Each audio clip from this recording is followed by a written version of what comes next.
আজি আলু পিটিকা আৰু পানী দিয়া ভাত। ইয়াত দেখিছে আলু পিটিকা একদম পূৰা সানি আছোঁ, আলু পিটিকা বনাই আছোঁ, পূৰা প্লেটত লাগি ধৰিছেগৈ। ইয়াত দেখিছে আলু পিটিকা, আৰু এইফালে এয়া মাৰি আছে, দেখিছে চবকৈ মাৰি আছে পূৰা, পিঁয়াজ লৈ একদম পূৰা মাৰি আছে। গৰম দিন যিহেতু পানী দিয়া ভাত খাই ভালে লাগে। ৰাতিপুৱাই আলু পিটিকা কৰি লৈছোঁ আৰু পানী দিয়া ভাত। এতিয়া আৰু একাহী মাৰি দোকান যাম আৰু। গতিকে পানী দিয়া ভাতৰ লগত আলু পিটিকা খাই ভালে লাগে। আপোনালোকে ভাল পায় নে নাপায় কমেণ্ট কৰি জনাবচোন।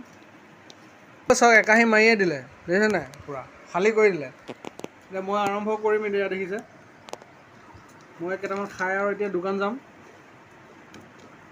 ভোট জলকীয়াও দি দিছোঁ চাওক, ভোট জলকীয়া এটা ভোট জলকীয়া সানি দিছোঁ, পূৰা তামাম জ্বলা হৈছে।